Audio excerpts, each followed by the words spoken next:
ఓం నమో రామదూతాయ. సహజంగా గత కొన్ని రోజులుగా సోషల్ మీడియాలో ఒక వార్త బాగా ప్రసరిస్తూ ఉన్నది. ఏంటి అంటే వచ్చేటువంటి ఆగస్టు 12వ తారీఖు అట్లాగే మనకి మళ్ళీ 27వ తారీఖు కూడా ఈ అమావాస్యకి ఆ పౌర్ణమికి కూడా గ్రహణాలు ఉన్నాయి అని చెప్పి చాలామంది చెబుతున్నారు, చాలామంది అడుగుతున్నారు. గ్రహణాలు ఉన్నటువంటి మాట వాస్తవమే, కానీ భారతదేశంలో లేవు. యూరప్ ఇతరత్ర దేశాలలో అట్లాగే అమెరికాలో ఈ గ్రహణాలు కనపడుతున్నాయి.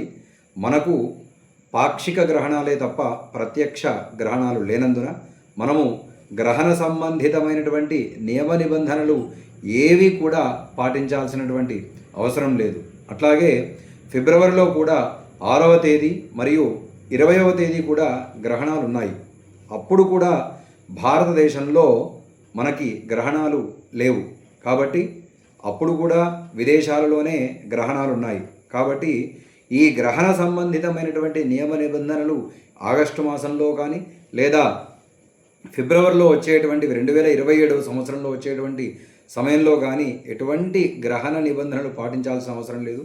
గర్భవతులు కూడా చక్కగా ఎటువంటి చీకు చింత భయము ఇట్లాంటివి లేకుండా ఆ పాక్షికమైనటువంటి గ్రహణంలో ఎటువంటి ఇబ్బందులు పడకుండా ఎటువంటి నిబంధనలు లేకుండా ప్రశాంతంగా మన నిత్య నైమిత్తిక దైనందినమైనటువంటి జీవనాలు ఏవైతే మనం గడుపుతూ ఉంటామో ఆ రోజులలో కూడా అలాగే గడపాలని, ఎటువంటి ఇబ్బందులు ఎటువంటి భయాలు ఉన్నా కూడా అన్నీ తొలగింపజేసుకోవాలని ప్రతి ఒక్కరికి కూడా తెలియజేస్తూ ఓం నమో రామదూతాయ.